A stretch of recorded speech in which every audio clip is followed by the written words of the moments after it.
Alright, hey guys, welcome back. I know it's been a week or so. I've been doing some stuff. Thanksgiving, I got some finals coming up, so I've been busy. But I'm excited to get back into it. We've got UFC 310 this Saturday, and this is a sick card, top to bottom. There's not a massive headliner, but the prelims are sick. The main card is sick for the most part, and this is something that I'm looking forward to watching the whole thing through. I've been thinking a lot about these matchups, and yeah, I'm excited to get into it. So let's get started. We're going to start with the big main event, or not the biggest main event, but I do think that this is a really intriguing flyweight main event. We've got Alejandro Pantoja versus Kai Asakura. Kai Asakura, of course, making his debut, coming straight from Ryzen, where he was the bantamweight champ. His first fight at flyweight for a while, and this guy's really good. He's proven himself to be elite level. He's beaten guys like Manel Cap. He's also lost to Manel Cap, but he's definitely improved in the last few years. He's gotten a lot more dominant. He still loses fights, but he wins fights, and when he wins, it's usually in spectacular fashion. And people have lately been criticizing Alejandro Pantoja a lot, even though I think he's a relatively exciting flyweight champion. Now, he's not Brandon Moreno or Brendan Royval or Figgy, but he's still really exciting. He has a great chin. He goes in there, he throws until he gets somebody to the ground. But yeah, his grappling is a bit boring. But it's not. He's not just gonna let you up because his grappling is boring. And when he is up, he's throwing. He's not like a Mokayev that's just gonna kick out these little jabby kicks on the outside and never do anything. No, when he's not standing, he's throwing. Right, he's taking shots. He's landing shots. I generally like Alejandro Pantoja fights, and this is one that I think is going to be really, really good. Regardless of the winner, I think there's going to be a lot of stand-up. I think Kaya Sakura, I think he has really good takedown defense now. A lot of that is based on some sparring training of him with Marab, and it's not really the most reliable thing, but he is smaller than Marab, and obviously Marab is known to be getting a lot of takedowns stuffed. But lately, I think his wrestling has improved. Marab, he has been landing more of those takedowns. And Kai, he looked technical, he looked quick, and he looked strong in that footage. And I've watched some of his fights in Ryzen. His striking is great. He's a powerful guy. He's like a Kai Kara France level finisher in the flyweight division, which means a lot at flyweight because Alejandro Pantoja doesn't really have finishing power on the feet. Bren Moreno sometimes, Figgy did, Urseg sometimes, but for the most part, even the elite strikers of the division don't have great finishing potential. Kaya Sakura, on the other hand, does, and it's not all in his hands. He has really, really good knees. He'll be looking to land knees up the middle during takedowns, maybe jump knees, and I think that'll be really exciting. Now, Kaya Sakura isn't the youngest guy, but he's younger than Pantoja, and we all know how it happens when these guys get older. Now, Pantoja is a very, very legit champion in the division. He's beat all of the top guys multiple times, usually dominantly as well. So I think he's by far the best fighter at flyweight, but I think Kaya Sakura might be an awful matchup for him.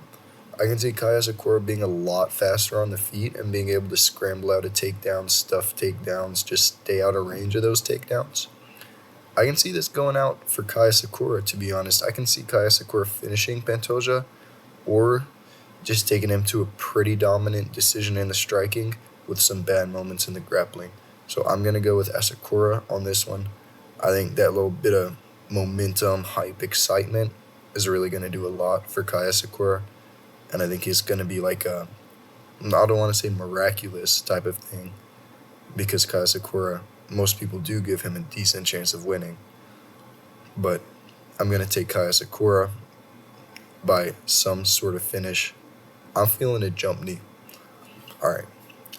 The next, we're going to get into Shavkat Rakhmonov versus Ian Gary. This has almost been promoted as almost the main event.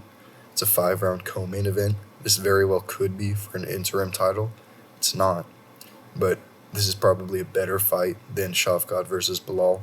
These are both young, undefeated guys with a lot of hype. Now, I think Ian Machado Gary is 100% going to outstrike Shavkat Rakhmonov. but I still think Shavkat is going to win this fight.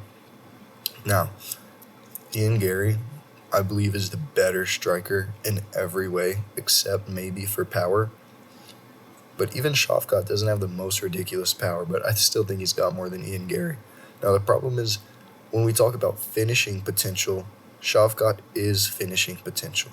He's finished every single one of his fights. Ian Machado Gary, decent finishing potential. He hasn't finished his last couple, and against guys that he probably should have finished, especially Neil Magny after he killed his legs. But anyway, I just can't see how Ian Gary is going to last 5 rounds against Shavkat when Shavkat's coming at him with a granite chin. Pretty good striking, not as good as Gary's technically, not as fast, but powerful, solid, aggressive striking. In that clinch, Ian Gary's good in the clinch too, but Shavkat's going to be stronger. He's going to be landing the harder shots, if not more of them. And when he does work in those takedowns, I think he's going to prove to be a lot stronger, a lot more dominant on the ground, a lot more damaging on the ground. And if this was maybe 3 rounds, I could see Ian Gary kind of scraping out a decision, looking like the faster, more technical guy. But for 5, I just don't see how he's going to escape Shavkat for 5 rounds. Now, we may get proven wrong. Ian Gary might go out there and make him look like a fool, skip away from all of his takedowns, beat up his legs, head kick him, jab him up. But I think Shavkat's better than that. And I think he's going to have a game plan that maybe doesn't find him in the first round, maybe not the second, maybe not the third. But in those championship rounds, he's going to put it on Gary. He's going to walk forward. He's not going to be one of those guys that's losing and gives up. No, he's going to be losing maybe. No, he has that granite chin. No, he has power. No, he can finish the fight at any second. And he's going to really go after Ian Gary. So I can't see Shavkat not finishing him eventually. We're going to go with Shavkat by finishing the championship rounds, 4th or 5th. Alright, next we got the feature fight, and this is another amazing fight. It is the second time this has happened. The first time Cyril Gane outpointed him in the striking pretty clearly. But I think Volkov has improved a lot since then. Gane, probably pretty stagnant. I don't think he's gotten worse, but he definitely hasn't improved at the level Volkov has. And he's definitely not going to be out there shooting takedowns, which is probably the only thing he's really improved a little bit at. Now, Volkov looks so much slicker on the feet than he ever has. He's really using that range lately, especially against Pavlovich, although he does have a bit of a reach disadvantage against Gane. He's taller, though. And he has much better leg reach. Wow. Yes, 5 inches advantage in leg reach. So I can see Volkov able to land some leg kicks on the outside. But I can see Gane being a lot faster than Volkov, being able to dance around him a bit, especially since he knows there probably isn't much threat of the takedown. Volkov could take him down, but I don't see Volkov finishing Gane on the ground. Maybe he could. Maybe if the striking's not going well for him, he will attempt a takedown at least. But I don't think that's Volkov's route to victory. I think what Volkov needs to do is start to find him with the jab. And if he does, he can build off that, land some right straights, land some big straight shots. But I think this is going to be mostly a stand-up fight, at least. And I think Gane beats everybody except maybe Aspinall in a stand-up fight.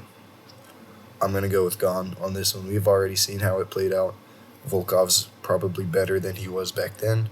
Gane might be a little better, but I just don't see Gane losing to anybody except maybe Aspinall in a pure striking match, which is what I think this will mostly be. So I'm going to go with Gane here. But I think this is going to be maybe the most competitive fight on the card so far. All right, next we got a bit of a strange one. Kron Gracie versus Bryce Mitchell. A lot of people complaining about this being on the main card, and I understand it. Bryce Mitchell is a name that, main card, but Kron Gracie, no. He embarrassed himself badly in his last fight against Charles Jourdain. It looked awful. Looked like he was in the wrong sport, just laying on his back, and I don't see Bryce Mitchell getting submitted by Kron Gracie, and Bryce Mitchell has decent striking. I think this is going to be another awkward one. Kron Gracie, maybe he'll try to stand up for a minute or two. Once he sees there's no chance he wins it that way, he's going to be back, laying on his back, scooting forward. I think it's going to be awkward. I think it's going to be a lot of Bryce Mitchell standing there waiting for the ref to stand him up. I think the ref is going to be getting frustrated, and I think Kron Gracie is going to be getting frustrated too. He's going to be acting like, what am I doing wrong? It's going to be awkward. It's going to be embarrassing for Kron Gracie. And I'm hoping Bryce Mitchell will just knock him out eventually. Maybe a TKO with ground and pound. Maybe he gets tired and jumps on him. Take TKOs him, kind of like Topuria versus Bryce Hall. Or not whatever Hall. And then Ryan Hall. And then, I just don't see how Kron Gracie could possibly win this. I wouldn't be surprised if it goes to a boring decision because Kron Gracie doesn't want to exchange at all. But I think when you have that low of a level of striking and he's going to be getting stood up, eventually Bryce Mitchell is going to find him. Bryce Mitchell's not the best striker, but he knows what he's doing. He's a UFC level striker. Kron Gracie is not even an amateur level MMA striker, so bit of a weird one. This is a layup for Bryce Mitchell. He should win this easily by TKO. Alright, and then this is supposed to be the fun one, the big opener, the big fun opener. Nate Landwehr versus Dooho Choi. I'm excited for this one. I think most people are. Both these guys are not known to be the most technical fighters, but they're known to have decent chin, or Dooho Choi is at least good power, and they just go for it. So this is one of those ones that you don't expect to go past 2.5 rounds. You don't expect it to make it to the end, and I don't expect it to either. I just think at this point, when you're the type of fighter that just forgets about defense and just goes for it like both of these guys are, I don't think experience is as big of a factor as it is for two very technical, cautious fighters. And for that reason, I'm going to go with the slightly fresher guy, Nate Landwehr. He does have more fights, but he doesn't have as many fights in the UFC where he's getting battered, beaten. And Dooho Choi gives out the battering and beating too, but he's also taken a lot. This is honestly a 50-50, but I'm going to go with Nate Landwehr. Seems to have a little bit more momentum. Seems to be kind of the guy the UFC want to push. And usually that ends up working out for them. So we're going to go with Nate Landwehr by TKO on this one. All right, on to the prelims, and this is a 6 set of prelims. So first we got Dominic Reyes versus Anthony Smith. This is a really cool one.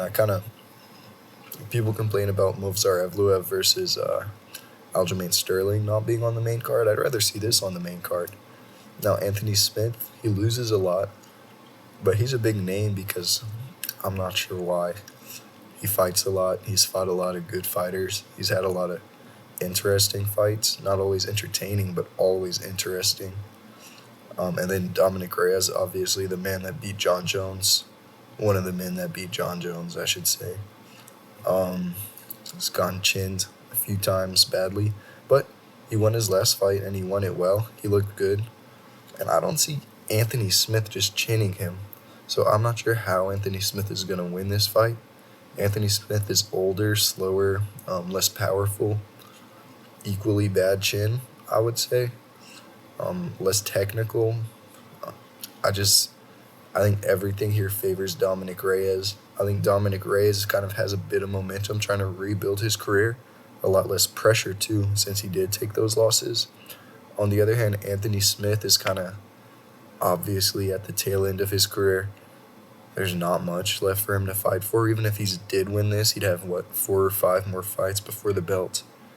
I'm going to go with Dominic Reyes here. And I think Anthony Smith is going to get finished again. And I think it's going to come in the 2nd or 3rd rounds. I just don't think Anthony Smith has that fight in him anymore. And Dominic Reyes is still a great striker, still really fast, explosive, powerful. So we're going to go with Dominic Reyes. All right, another pretty cool fight. We got Vicente Luque versus Thimba Garimbo. Another one where Thimba Garimbo kind of on the rise. Luque, unfortunately, kind of on the slide. But I think that there is a big skill gap here, to be honest. I think at this point, physically, this matchup favors Thimba, but I think skill wise, this matchup favors Vicente Luque. I think Vicente Luque is slicker striking, more technical striking. I'm not sure he has that power and speed that he used to have anymore, like that kind of wild man aspect to him. But he's also more well rounded than Thimba Garimbo. Thimba Garimbo's not bad. He's kind of like a bot in the UFC, kind of like an athletic bot. He kind of just does all the things pretty well. And when he hits you hard. So he has some knockouts. I think he's a pretty good fighter. But Vicente Luque, when he's fighting well, and I know he hasn't been at his best, I know he's old now, but Vicente Luque, when he's fighting well, he is elite level. And I don't think Themba Garimbo has ever been elite level, and I don't think that he's elite level now. Maybe this is just wishful thinking, but I can see Vicente Luque winning this.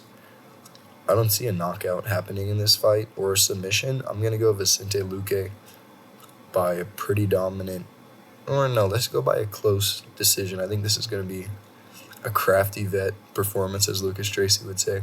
I think this is going to be a good one. It's another one I'm excited about, but I'm going to go Vicente Luque by a 29-28 decision.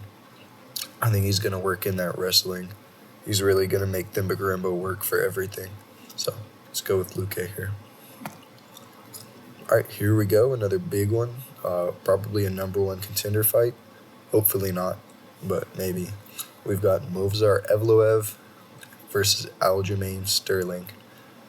Now, it's no surprise that these guys are so far down on the card because they are both known to have boring fights, and I think Movsar Evloev, Arnold Allen should have won that fight, plus that knee was a legal knee. I don't know, I just feel like Arnold Allen should be in the place that Movsar Evloev is right now. But Aljamain Sterling, some people call him the bantamweight GOAT, and he's won. He beat Calvin Kattar pretty dominantly at his 145 debut. He had only lost one fight, that fight against O'Malley, before he came to featherweight lately. I think if he beats Evloev, he's definitely in conversations for a title shot, and I think he has every opportunity to beat Movsar Evloev.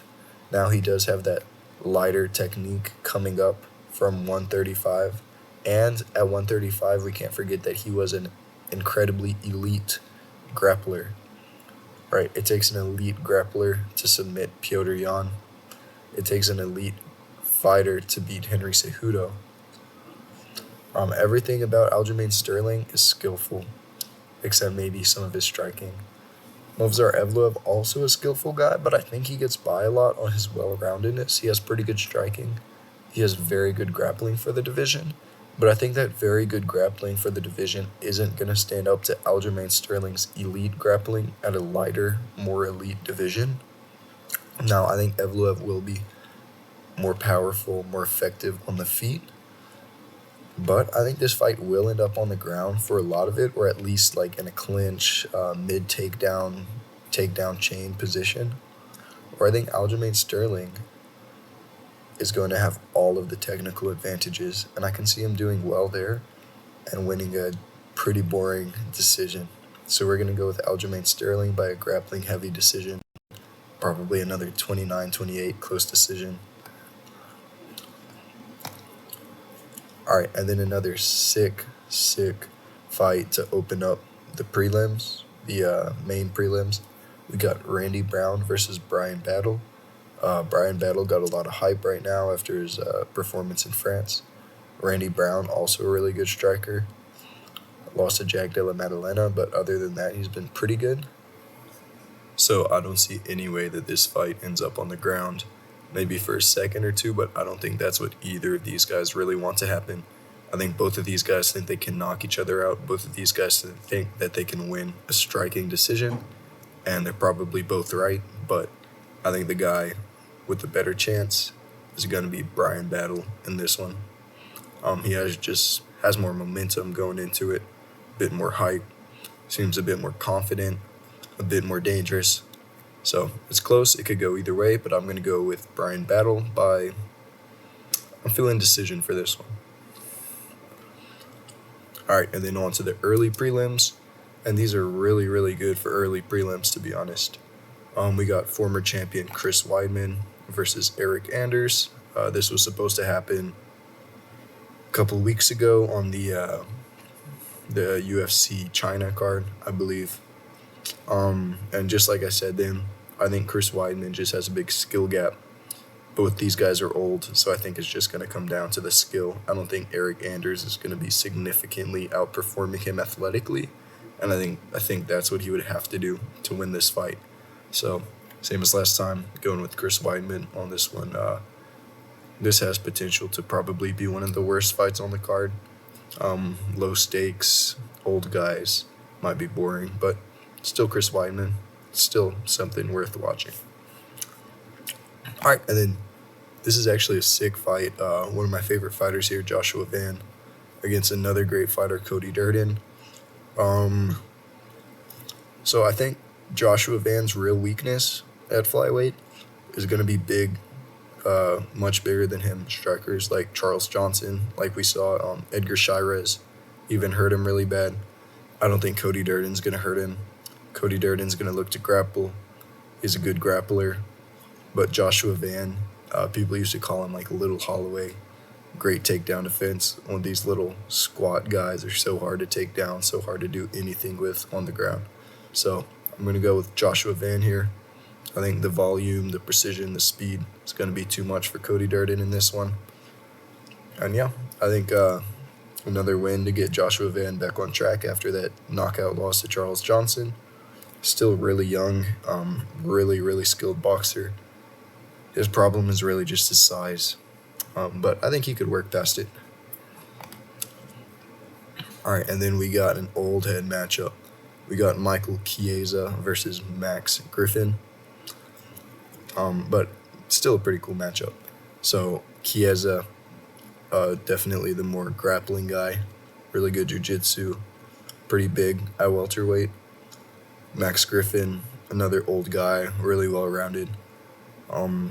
At this point in their career, I don't see a finish being all that likely, especially through grappling. The older you get, your grappling defense isn't really going to decrease that much, right? So I think Max Griffin being more well-rounded, probably a bit more athletic at this age, I think he's going to be able to win through a decision, maybe a 29-28, but I could see it being pretty dominant. Could see Max Griffin being able to negate all of Chiesa's skills in the grappling, the wrestling, and just keep it on the feet, outpoint him a little bit. Pretty boring, but standard fight. I'm going to go with Max Griffin by decision. Alright, and then here we got a super old head versus a super young guy. Like, it looks like he could be his dad. So we got Clay Guida versus Chase Hooper. Clay Guida almost 60 fights in his career, like more than 3 times as many as Chase Hooper, which is crazy. But man, once you get to that 38, 40 range and you're fighting guys 10, 15 years younger than you, there's just not much you can do, especially when the guy coming up is a very skilled guy like Chase Hooper. Really masterful jiu-jitsu, new generation guy. Got made fun of a lot early on because his striking was so bad. But since then, his striking's actually gotten a lot better. I believe he scored he put on like one of the most significant strikes in a fight ever, I believe, against Vyacheslav Borshev. I may be wrong, but I know his striking has improved a lot. It looks a lot better. The stats are a lot better. And I think Chase Hooper is going to win by decision. I don't think he'll submit Clay Guida. Clay Guida's still pretty solid on the ground. He's not going to get submitted by some young guy. He could. I don't think he will. But I'm going to go with Chase Hooper in a pretty easy decision performance for him. All right, and then our early prelim opener. Another really good one. I don't think there's been a bad fight on this card. This is Kennedy Nzechukwu versus Lucas Brzezinski. Now, this is Nzechukwu moving up from light heavyweight to heavyweight. He just fought against that fat guy, Chris Barnett. He smoked him. Chris Barnett got injured. It was pretty sad to see. He had nothing for him, really. It wasn't really a fight. Enzo Chukwu took no damage. And I think this is the right move, stepping up to heavyweight. These unranked heavyweights and even low-ranking heavyweights are so awful. Enzo Chukwu is a big, powerful guy. He has light heavyweight standard technique, which isn't amazing, but it's still better than heavyweight standard. I think he'll win this easy. I think he'll knock him out. The only real danger is that at heavyweight, they say anyone can knock you out, and it's true. But I think that applies to light heavyweight too, especially these big, powerful light heavyweights. The only difference between a guy like Kennedy Nzechukwu and your average heavyweight is like 20, 30 pounds of fat. I'm not sure how much that's really giving you power, and it's harming you in a lot of other ways. So I think this is a great move for him. I think this is the right move, and I think this is going to be a layup for him. I think he's going to win by knockout. I'm going to go first round. I think this will be easy for Nzechukwu. And that'll do it for the UFC 310 predictions.